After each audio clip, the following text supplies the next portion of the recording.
नमस्कार not time news को स्वागत। मु रजनीकांत पंडा। आज मु एक सुपर ब्रेकिंग न्यूज़ विषय रे कथा हेबाकु जाउछि, जहाँ क्रिकेट प्रेमी पई बहुत आश्चर्यजनक होई पारे। एशिया कप 2025 आरंभ हेबाकु जाउछि, किंतु आपण कोन जानती जे टीम इंडिया जर्सी स्पॉन्सर रो बिना मैदान को ओह्लाई पारिब, अर्थात सही प्रतिष्ठित नील जर्सी रे कौनसी लोगो रहिबो नाही। आसंतु एहार संपूर्ण विवरणी टिकिए सरल भाषा रे बुझौछि। प्रथमे पृष्ठभूमि को आसुछि। ड्रीम 11 टीम इंडिया रो जर्सी रो मुख्य प्रायोजक थिला। एही कंपनी 2023 मसीह बीसीसीआई सहित 358 कोटी टंकार 3 वर्षर चुक्ति स्वाक्षर करथिला। एहार अर्थ हेउची प्रत्येक घरोई मैच पई 3 कोटी टंका एवं प्रत्येक दूर मैच पई 1 कोटी टंका लेखाए मिलुथिला। किंतु एबे कौन हैला? हठात सरकार आईन गेमिंग प्रोत्साहन एवं नियंत्रण आईन 2025 पास करदेले। वर्तमान एबे एही आईन प्रकृत टंका गेमिंग एप्स को संपूर्ण भाव निषिद्ध करिछि। अर्थात ड्रीम 11 भली फैंटासी आप आउ टंका प्रतियोगिता चलाई पारिबे नाही किंबा विज्ञापन देई पारिबे नाही। एही कारणरू ड्रीम 11 बीसीसीआई सहित जेउ प्रयोजक चुक्तिनामा स्वाक्षर होइतिला ताहा वर्तमान समाप्त होइगला। बीसीसीआई सचिव देवजीत साइकिया निश्चित करिसंती जे बोर्ड आउ ड्रीम 11 किंबा एपरी कौनसी भी गेमिंग कंपनी सहित प्रयोजक चुक्तिनामा जारी रखि पारिबो नाही। गतकाली अगस्ट 28 तारिख रे बीसीसीआई एक जरूरीकालीन आपेक्स परिषद बैठक डाकिथिला, जेउथेरे सभापति राजीव शुक्ला अध्यक्षता करिथिले। बैठक रे एक नूतन प्रयोजक विषय रे आलोचना होइतिला, किंतु समय कम अछि।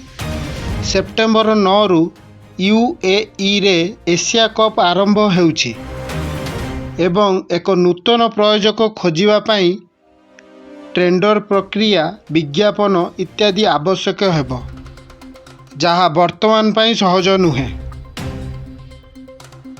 सूत्र अनुसार इंडिया टुडे एवं एनडीटीवी भली गणमाध्यम रिपोर्ट कहूछि जे बीसीसीआई एबे 2025 एशिया विश्वकप पई नुहे बरं 2027 विश्वकप पर्यंत एक दीर्घकालीन प्रयोजक खोजुछि।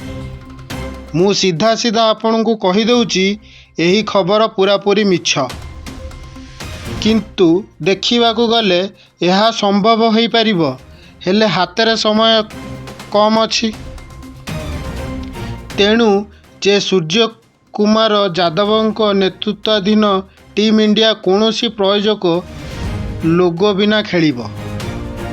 मने रखंतु, भारत 2023 विश्वकप फाइनल रे कौनसी प्रयोजक बिना खेलिथिला।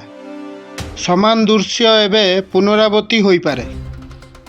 आईपीएल रो प्रयोजक माई 11 सर्कल 2028 पर्यंत रहिछि, किंतु जातीय दलर एही समस्या एक बड़ समस्या। यह जोगु बीसीसीआई प्राय 1000 कोटी टंका हराई पारे, कारण ड्रीम 11 एवं माई 11 सर्कल एकाठी एते परिमाण रे योगदान करुथिले। एबे एशिया कप आसीबा परे भारतर प्रथम मैच सेप्टेम्बर 10 रे यूएई विपक्ष रे एवं तापरे सेप्टेम्बर 14 रे दुबई रे पाकिस्तान विपक्ष रे खेलिबो। टूर्नामेंट सेप्टेम्बर 28 पर्यंत चलिबो।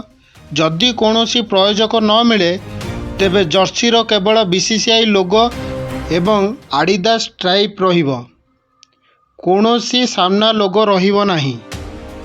बीसीसीआई ଅଧିକାରୀମାନେ କହୁଛନ୍ତି ଯେ ସେମାନେ କମ୍ ପ୍ରୋଫାଇଲ୍ ପ୍ରୟୋଜକଙ୍କ ଅପେକ୍ଷା ପ୍ରୟୋଜକ ବିନା ଖେଳିବାକୁ ପସନ୍ଦ କରିବେ।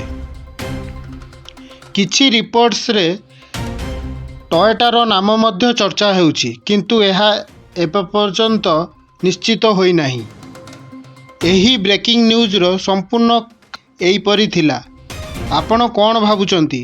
ସ୍ପନ୍ସର ବିନା ଟିମ୍ ଇଣ୍ଡିଆ ଏସିଆ କପ୍ ଜିତିପାରିବ, ନା ଶେଷ ମୁହୂର୍ତ୍ତରେ ବିସିସିଆଇ ଏକ ବଡ଼ ସ୍ପନ୍ସର ପାଇବ?